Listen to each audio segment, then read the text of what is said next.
whether you're training jiu-jitsu for many years or you're just starting off in jiu-jitsu, this is incredibly important. There's so many people that I know over the course of 15 years that I've been training jiu-jitsu that they're long-time black belts, but they never. Today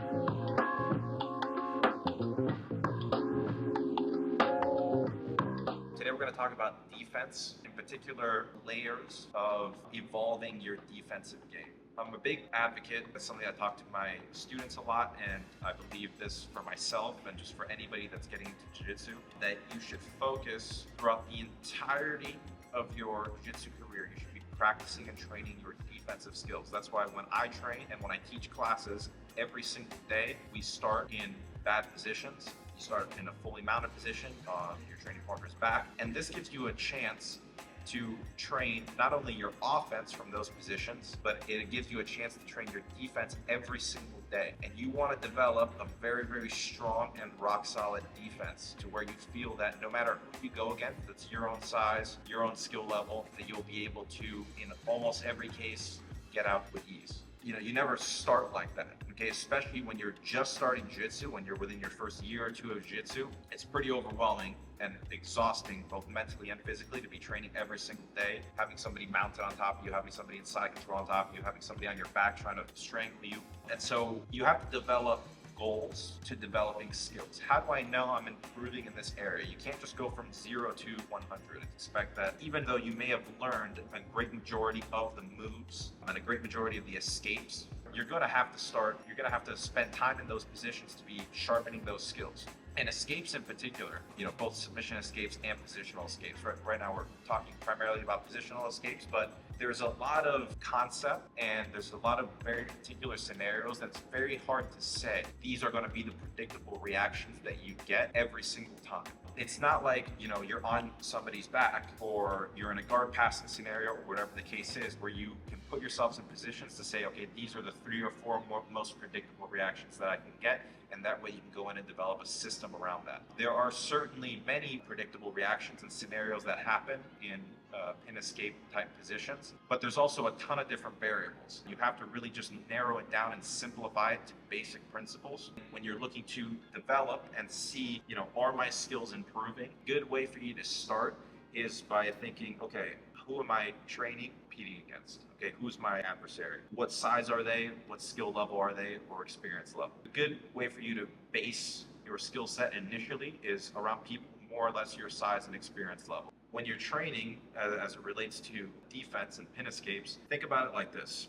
If you can start off by just not getting submitted, if you can learn a few defensive principles, maybe you go into that round and you try to apply moves, but they're not working. But at the very least, you were able to go from getting submitted 3, 4, 5 times in a round to 1 or 0 times, to where your ability to survive in bad positions is improving. So that's the first step. You got to be able to just survive in bad positions. Just get comfortable, know where to put your elbows, know where to put your hands, know where to position yourself. If somebody's behind you, know how to control their strangle hand, etc., etc. Understand where the threats are coming from and know how to position yourself accordingly in the correct posture, hand positioning, leg positioning, etc.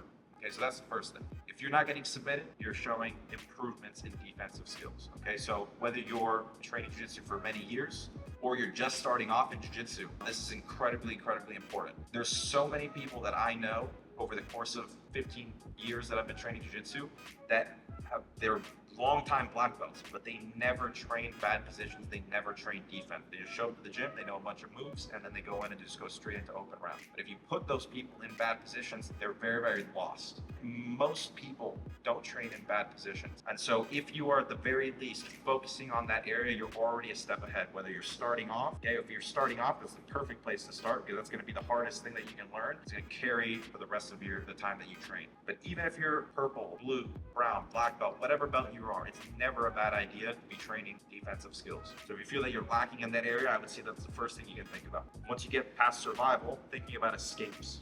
Can I escape to a neutral position? Generally speaking, purposes of our sport, you want to start off with escapes that lead you back into guard position. So if you can do that, you're getting back to a neutral position, you can easily, go in back to guard and then start your offense from there. So you understand, I know how to defend myself and make sure that I'm surviving in these positions, and I know how to escape back to a neutral position. If you can survive and escape That's the first layer of developing a solid defensive game. And the rest of jiu-jitsu is going to be easy if you can understand all those things. Obviously, you're still working on other skills, but I would emphasize those in particular. Now adds on the next layer, and this one is very often overlooked. There are people, most people in the world that do jiu-jitsu tend to neglect defensive skills, escapes, etc. Most people they learn a basic elbow escape, and then that's it. That's all that they go into. But the more time you spend, you start to understand that there's a ton of different variables and scenarios that you have to get good at and get comfortable in. And so, those principles are going to carry you throughout the rest of your life in jiu-jitsu. But the third element to that, so we talked about survival, we talked about escapes. Now it's counter offense. Not escaping to neutral position, but escaping to a position of advantage. Now, why is this important? When you are defending, you are in a cycle, in a defensive cycle, and your opponent is in an offensive cycle. This goes for defense overall. It can even be a guard passing scenario. You could be retaining guard and your training partner is passing left and right, left and right, left and right, and you're just constantly in this defensive cycle. At some point, if you're in a defensive cycle for too long, your training partner is going to get a breakthrough. You can only play defensive for so long before your training partner breaks past those defensive barriers, okay? The whole point is that they're putting themselves in a position where they have an advantage on you. And the advantage is physical, it's mechanical, there's a whole bunch of different elements to that. Okay, so you are at a disadvantage no matter how you look at it. If you want to get good and you want to consider yourself, very, very hard to submit and finish and good at jiu-jitsu, I'd say that the third layer that you have to be good at is countering when you escape a bad position. If you can break your opponent's defensive cycle and immediately go into your own offensive cycle, you're going to have much more success, because if you just defend, go back to neutral, now this guy's still in an offensive mode and they can start passing you again, and then you're right back in the same position that you were in. You were bottom side control, you recovered, got back to open guard, and your training partner immediately passes you again, because they're still in that mode of offense, offense, offense. You have to turn that the other way and put them in a defensive mode. Say, for example, my opponent has me pinned down in a side control situation. And right from here, he's holding me down. I've managed to survive this for an extended amount of time, however long it was. And from here, I go in and I start looking to recover. I get my legs back in. And now from here, I've successfully recovered back to a neutral position. But this guy's already in a mode that he knows he passed my guard once. So he knows he could pass it again. I'm probably tired from carrying his body weight, from taking a crossface the entire time. So this guy's not gonna let me stay in this neutral position and start generating my attacks. He's immediately just gonna jump past my legs again, start applying pressure, and now I'm still in a defensive cycle where I have to look to start recovering for a second time. Contrast this to a situation where from here, I go in, I start recovering, and I immediately go in and I just start threatening this guy with something to where he has to pull away, defend, and address my threat immediately. When he pulls away from one threat, maybe I go in and I can start attacking my training partner's legs. It's just one example of how this may happen. As I go in and start threatening his legs, maybe he pulls away or whatever the case is, I start chasing him back up into top position. So you can see how we converted this from a defensive cycle into an offensive cycle, as opposed to a defensive cycle straight to a neutral position where he can maintain his offense. Okay, so when you're thinking about, okay, I want to be defensively sound. Okay, it's across every single sport. Everybody says it. Good defense makes a good offense, or whatever the quote normally is. You can't have no defense and expect to be good offensively. If you don't have a good defense, you're not gonna have the confidence to put forth your offense, because if you get overexposed and you end up in a bad position, you realize that you're lacking in that area. So you want to have confidence in your defense so that you know that you can be offensive as much as you can, and if you end up in a bad spot, it's not a big deal. You're going to recover and you're going to go right back to what you know that you can do. I think it's important to look at it in these layers. Okay, you can learn how to survive. That's number one. Okay, I'm not getting submitted. Okay, I'm not getting submitted. Now I'm getting out and I'm recovering. In the beginning, back to guard position, and then you can look to reverse people or whatever the case is. And now I'm not just recovering, but I'm recovering, going straight into some sort of offensive movement, usually some sort of submission, that forces my training partner to immediately react and pull away from it. And when your training partner reacts to one submission, you can always chain it with another attack, either a submission or a positional threat.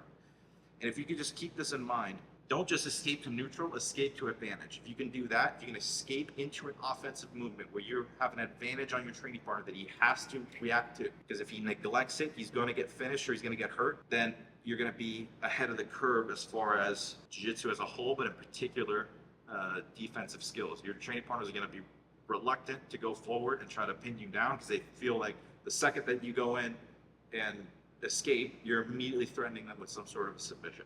Okay, so it's a very important thing to understand, and it's a process. Okay, again, it starts off, it goes in stages.